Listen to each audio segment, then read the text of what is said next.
ओम शांति। कल हम सभी ने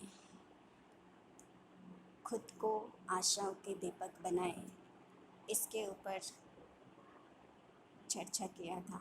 आज हम सभी जानेंगे कि मौजूदा पल जैसी भी हो, सरकना इसकी नियति है। भूचाल आने पर गांव से भागने वालों में सबसे आगे सिर पर पोटली लादे बचाओ बचाओ चिल्लाती एक बुढ़िया थी। पता चला वही बुढ़िया रोज मंदिर में माथा टेकते समय विनती करती थी, हे प्रभु मुझे इस दुनिया से उठा लो। इस बात का जीर्ण शीर्ण दंत विहीन हो जाने, हाथ में शरीर लिए व्यक्तियों का उल्लेख है जिनका माया जाल से मोह नहीं छूटता। प्राण बचाने खातिर लोगों ने ठिकाने और धर्म तक बदल डाले। आत्महत्या करने वाला जीवन से नहीं बल्कि उस पीड़ा, शर्म या तरप या तिरस्कार से निजात चाहता है जो उसे न मरने देती है न जीने देती है। यह नहीं कि नैराश्य, बेबसी और कुछ न सोचने की स्थिति संयत विवेकशील व्यक्ति के जीवन में नहीं आता। नौबत यहाँ तक आ सकती है कि प्राण त्यागना ही उसे एकमात्र विकल्प दिखता हो। दुनिया में विरले ही कोई ऐसा व्यक्ति होंगे जो कभी आत्महत्या करने की या इसकी कभी सोच भी नहीं लाए हो अपने अंदर। मन प्रकृति की ऐसी अबूझ अस्मिता जिसकी कार्य प्रणाली का सही आलंकन धर्म, ग्रंथ, विज्ञान या तर्क से संभव नहीं है। बाह्य या आंतरिक परिस्थिति बस कब कौन सा विचार किसी के दिलो दिमाग पर हावी हो जाए नहीं कहा जा सकता है। मनुष्य में नियत जीवदान दिव्य तत्वों के चलते हैं। उसे समूचे तौर पर समझने का प्रयास भर किया जा सकता है। वर्तमान क्षण कितना भी पीड़ादायी हो, सरकना इसकी नियति है। इसलिए सुखी वह रहेगा जो धैर्य बरतेगा। भारी ग्लानि असह्य प्रतीत होता है। पश्चाताप या ला इलाज बीमारी से थक हार कर इस दिव्य जीवन के शेष दिनों को हे मान लेना दूरदर्शिता नहीं है। ना भूले कईयों के रोल मॉडल है आप, जिनके दिलों में सदा आप सरीखे बनने की कसक रही है और फिर सुनहरे भविष्य का रास्ता कटीली उबाऊ गलियों से ही गुजरता है। संकट और अड़चने प्रभु उसके मार्ग में बिखरते हैं जिन्हें वह बुलंदियों तक पहुंचाने के लिए उपयुक्त मानते हैं। अतीत की प्रत्येक विफलता में सफलता के बीज होते हैं। विफलता को सफलता का विलोम ना समझें, यह सफलता की पूर्व अवस्था है।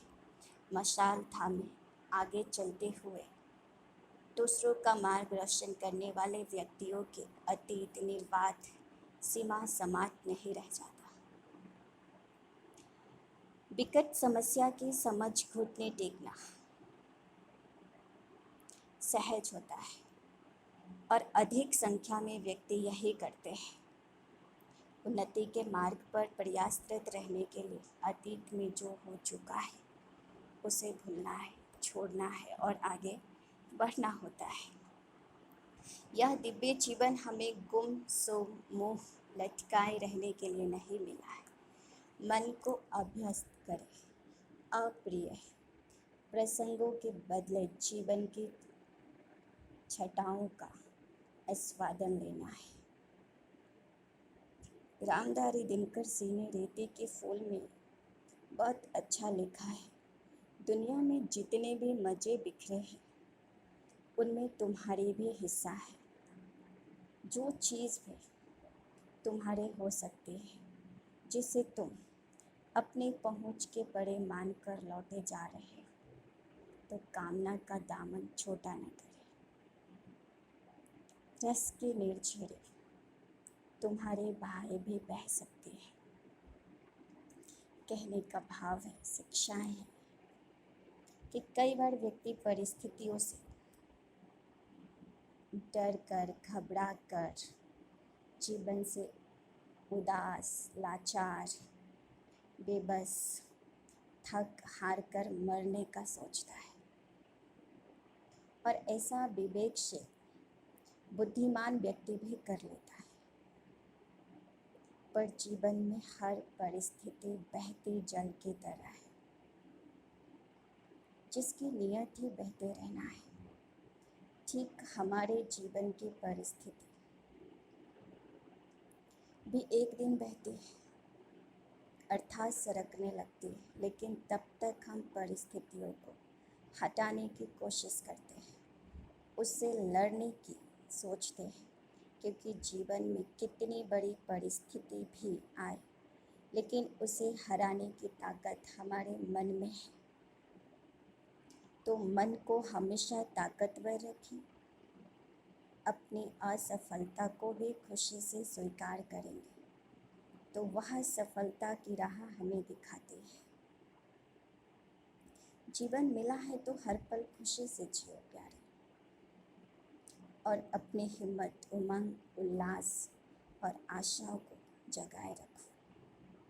आशा के दीपक बनना है, खुद के लिए भी, दूसरों के लिए भी। आशा को कभी नहीं खोना चाहिए। तो आशा के दीपक को जगाए रखें तो एक दिन ये सब मिलकर सफलता की मंजिल पर हमें पहुंचा देगी।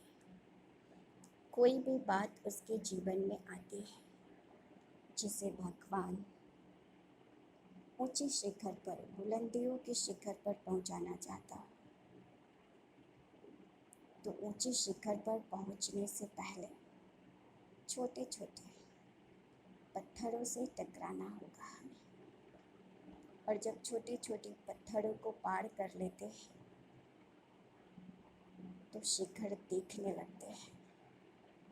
फिर हमारे अंदर हिम्मत, उमंग, उल्लास बढ़ जाता है। एक दिन ऊंचे शिखर पर भी चढ़ जाते हैं। तो हम सभी को अपने जीवन में हिम्मत, उमंग, उल्लास और आशा, इन्हें कभी भी नहीं खोना चाहिए। परिस्थितियाँ सबके जीवन में आती है, हम कल भी जाने हैं, और हमारे पास भी अगर आते हैं तो परमानेंट के लिए नहीं आती, थोड़े टाइम के लिए है। एक दिन वो भी खिसक जाएगी। तो हम इन छोटी छोटी परिस्थितियों से जब लड़ते हैं तो बड़ी परिस्थिति भी जीवन में आ जाए, दुनिया में आ जाए, परिवार में आ जाए, उससे भी लड़ने की हिम्मत आ ही जाएगी। लेकिन पहले छोटी छोटी परिस्थितियों से लड़ना पड़ेगा, घबराए नहीं उसमें। और इस बात को हम और आगे जानेंगे कि परिस्थितियाँ आखिर क्यों,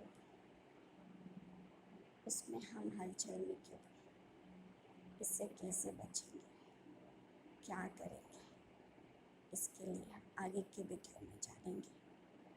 अभी हम अपनी हिम्मत और उमंग, उल्लास को बनाए रखें। बाकी परिस्थिति आती है तो सोचें कि भगवान हमें किसी अच्छी मंजिल पर, किसी अच्छी राह, किसी अच्छे कार्य के लिए तैयार कर रहा है।